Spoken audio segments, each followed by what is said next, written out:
وہ خط جب کھولا تو خط لکھا تھا حضرت حاتم بن ابی بلتع رضی اللہ تعالی، بدری صحابی۔ وہ خط لے کے آ گئے، نبی پاک کی بارگاہ میں پیش کیا۔ حضور نے خط کھولا، حضرت عمر کہنے لگے مجھے اجازت دے میں اس کی گردن کاٹوں، اس نے ہمارا راز فاش کیا ہے۔ کتنی بڑی بات ہے۔ قرآن مجید کی سورہ ممتحنہ اس وقت نازل ہوئی تھی جب یہ واقعہ ہوا تھا۔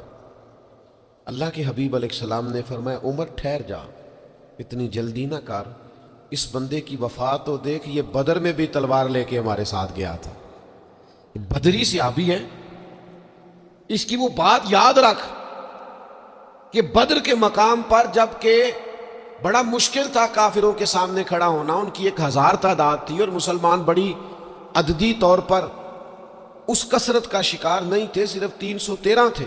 اس موقع پر ان کے ساتھ کھڑا ہونا کوئی آسان نہیں تھا، لیکن یہ پھر بھی ہمارے ساتھ گئے تھے۔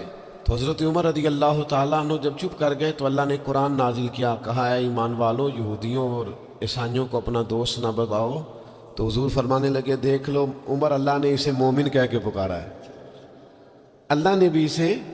اب نبی کریم نے فرمایا بتاؤ یہ تم نے کیا کیا؟ تو عرض کی یا رسول اللہ صلی اللہ علیہ وسلم آپ میرا ظاہر باطن جانتے ہیں، جتنے بھی یہاں سے لوگ ہجرت کر کے مکے سے آئے ہیں نا، ان کا کوئی نہ کوئی رشتہ دار مکے میں ہے جو ان کے رشتہ داروں کا، بال بچوں کا، گھر والوں کا دھیان رکھتا ہے، میرا وہاں کوئی بھی نہیں۔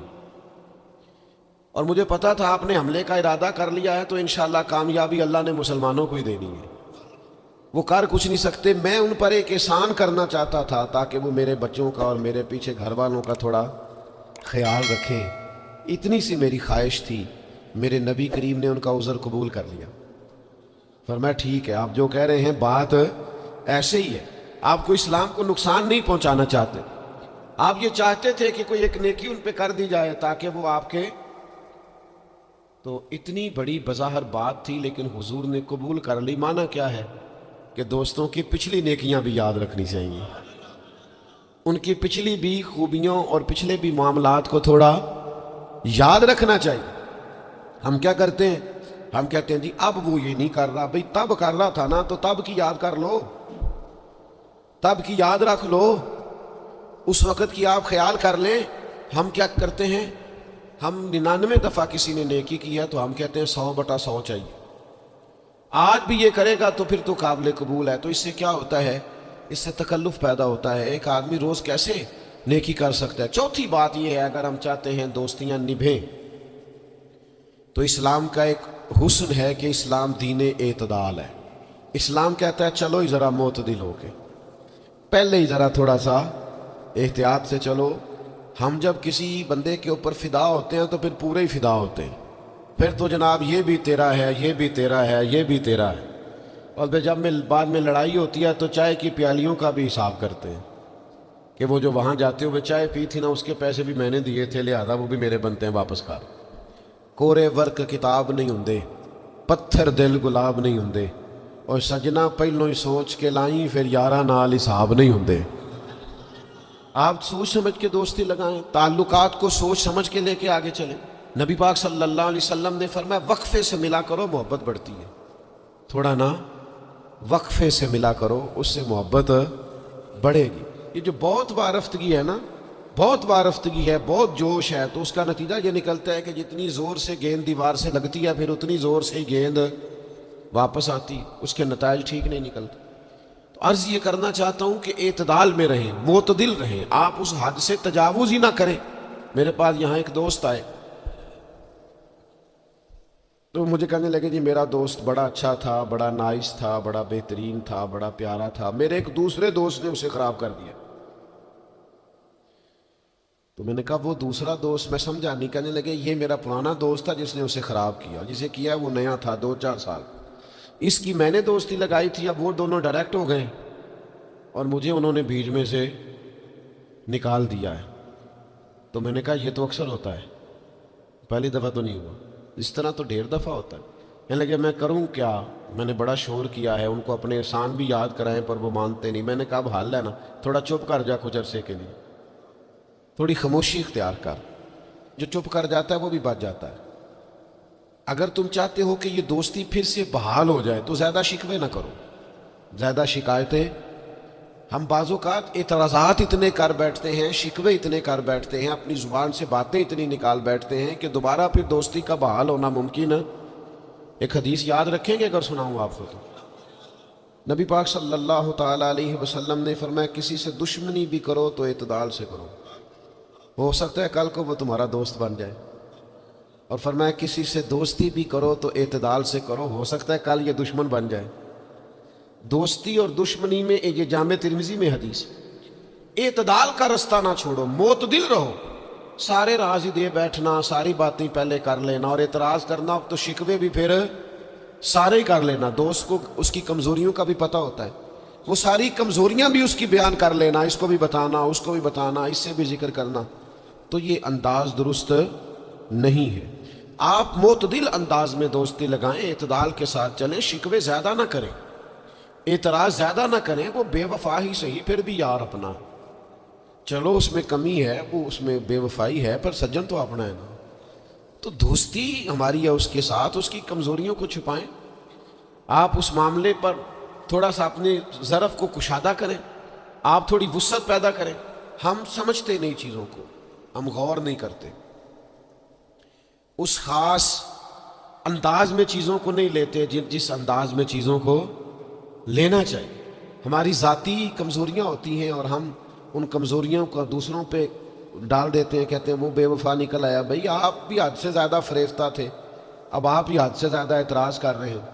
حضور نے فرمایا جس کی تعریف کر لو پھر دوبارہ اس پر کبھی تنقید کر جو بیٹھے ہیں، تعریف تو ختم ہو گئی بات، پھر تھوڑی چشم پوشی کرو۔ انسانوں میں کمیاں بھی ہوتی ہیں، تو دوستی کو صحیح طور پر آگے لے جانے کے لیے چھٹا سبق یہ ہے کہ تھوڑی سی نا عادت عیب پوشی کی بھی بنائیں، تھوڑا پردہ پوشی کا مزاج ہو تو پھر بھی ذرا دوستی آگے، سمجھ آ رہی ہے بات کی؟ تھوڑی سی نا نظر عیب پوشی والی بھی۔ کچھ لوگوں کی تنقید کی آنکھیں اتنی زیادہ کھلی ہوتی ہیں کہ وہ بیچارے کسی جگہ بھی تعلق نہیں رکھ سکتے، جہاں جاتے ہیں انہیں کمیاں ہی کمیاں نظر آتی ہیں، خامیاں ہی خامیاں نظر آتی ہیں، ان کا مزاج ہی نہیں ہوتا کسی عیب کو چھپانے کا۔ تو آپ جس جگہ پہ موجود ہیں، جس جگہ آپ کے تعلقات ہیں، جہاں دوستی ہے، جہاں محبت ہے، وہاں تھوڑا سا عیب پوشی کا بھی مزاج ہونا چاہیے۔ نبی پاک علیہ السلام نے فرمایا تو کسی مسلمان کی دنیا میں پردہ پوشی کر دے، اللہ قیامت والے دن تیری پردہ پوشی فرما دے۔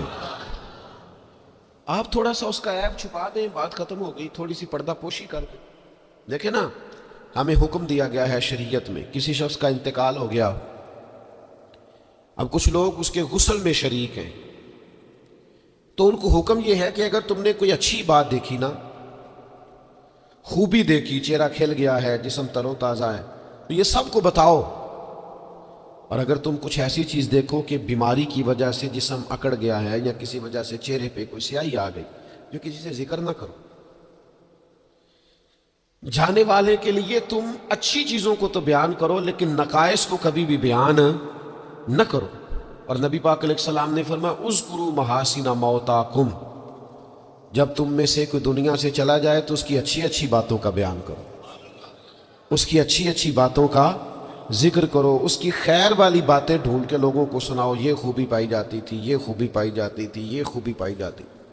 میں تھوڑے دنوں کی بات ہے، ایک جگہ پہ میں حاضر تھا، تو ایک صاحب وہاں اپنے ہی دوستوں کے کسی جھوٹ کا ذکر کر رہے تھے، اور وہ کہتے ہی جا رہے تھے بڑا غلط ہے، بڑے جھوٹ بولتا ہے، بڑے جھوٹ بولتا ہے، بڑے جھوٹ بولتا ہے۔ تو ایک آدھ دفعہ میں نے ان سے کہا کہ چلیں چھوڑیں، کوئی اور موضوع بھی ڈسکس کریں۔ انہوں نے کہا جی وہ بے وفا بھی بڑا ہے، مطلب پرست بھی بڑا ہے۔ پھر میں نے کہا چلیں کوئی اور موضوع بھی چھیڑیں۔ انہوں نے کہا نہیں جی وہ بندہ ہی بڑا غلط ہے۔ میں نے ان سے کہا ایک بات کروں؟ کہنے لگے کر لیں۔ میں نے کہا آپ کو اس سے پیار بڑا ہے۔ کہنے لگے وہ کیسے؟ میں نے کہا آپ اس کا موضوع چھوڑنے کو تیار ہی نہیں۔ یہ جو آپ شکوہ کر رہے ہیں نا، اس کو نچوڑے نا تو اس کے اندر سے محبت چھلکتی ہے۔ آپ اس کا موضوع چھوڑنے کو تیار ہیں۔ یہ جو ہر بات پہ اب کبھی آپ کہتے ہیں جھوٹا بڑا ہے، کبھی کہتے ہیں بدعہد بڑا ہے، کبھی آپ کہتے ہیں وہ مطلب پرست بڑا ہے، تو 3-4 دفعہ آپ سے کہا موضوع بدل دیں تو نہیں نہ بدل رہے۔ اس کا مطلب یہ ہے کہ آپ کو اس شخص سے محبت، تو یہ جو آپ شکوے کر رہے ہیں نا بار بار، اسے بھی نچوڑے تو اس کے اندر سے محبت چھلک رہی ہے۔ وہ جو باپ بار بار کہتا ہے نا فلانا منڈا میرا بڑا نافرمان ہے، تو اصل میں والد کو پیار ہوتا ہے۔ وہ بار بار جو اس کا ذکر کرتا ہے، بار بار لوگوں کے سامنے، اچھا بچہ کہہ رہا ہوتا ہے مجھے بدنام کر رہے ہیں، یہ دیکھیں جی بار بار ہر جگہ سے یہ میری شکایتیں کرتے ہیں، تو اصل بات کیا ہوتی ہے؟ اصل بات یہ ہوتی ہے کہ اس بندے کو اس سے محبت بہت زیادہ ہے، وہ چاہتا ہے اس پیار کے سبب سے، اس محبت کی وجہ سے کہ وہ بار بار اس کا ذکر کرے، بار بار اس کا تذکرہ کرے، تو تھوڑی عیب پوشی کا مزاج بنائیں، تھوڑا درگزر کی طبیعت بنائیں، تھوڑا ماحول کے اندر اس طرح کا مزاج لے کے آئیں۔ ہم دوستوں سے میں اکثر ایک بات کرتا ہوں، ہم نہ صرف خامیاں یاد رکھتے، خوبیوں کا ذکر نہیں کرتے، اس کا نتیجہ یہ نکلتا ہے کہ ہماری دوستیاں تیزی سے ختم ہوتی ہیں، تعلقات زیادہ دیر پا ہوتے نہیں، چلتے نہیں۔ ہمیں کرنا یہ ہے کہ ہمیں اللہ کی رضا کے لیے دوستی کرنی، اللہ کی رضا کے لیے لوگوں سے پیار کرنی، اللہ کی رضا کے لیے اللہ کے بندوں کی باتیں سننی، اللہ کی مخلوق سمجھ کے لوگوں کی خوبیاں دیکھنی، اللہ کے بندے سمجھ کے ان کے اندر پائی جانے والی باتوں کو ہم نے اخذ کرنا۔ اگر ہم تعلقات میں لالچ لائیں گے، ذاتیات لائیں گے، زیادہ امیدیں لگائیں گے، اس کا نتیجہ ٹھیک ہے۔ ایک بزرگ غریب تھے، پھر امیر ہو گئے، تو کسی نے ان کو مبارک دی کہ بڑی بات ہے، آپ کو اللہ نے بڑے پیسے دیے ہیں، تو فرمانے لگے یار پہلے جو یار تھا وہ میرا دوست تھا، اب تو ڈھیر سارے لوگ میری جیب کے دوست ہیں، اب تو جیب کا رشتہ ہو گیا ہے لوگوں کا، ڈھیر سارے لوگوں کا۔ تو دوستیوں میں اخلاص لائیں، خلوص لائیں، ساری زندگی یہ طے کرے کہ میں نے دوست کے کام آنا ہے، پر میں نے دوست کو کام کہنا نہیں، میں نے اس کی خدمت کرنی ہے لیکن کبھی اسے اپنی خدمت کے لیے مجبور ہے، جس حد تک ہو سکے اس کی مدد کرنی ہے، لیکن کبھی اسے اس تکلیف میں ڈالنا، یہ مزاج پیدا کریں۔ آپ کو اس دوستی میں روحانیت محسوس ہوگی، اس تعلق کے اندر آپ کو ٹھنڈک محسوس ہوگی، لیکن جب شائبہ ایک نقطے کا بھی ذاتی لالچ کہا جائے گا نا، پھر اس میں ٹھنڈک نہیں رہے گی، اس میں وہ خوبی نہیں رہے گی جو کہ ہونی چاہیے۔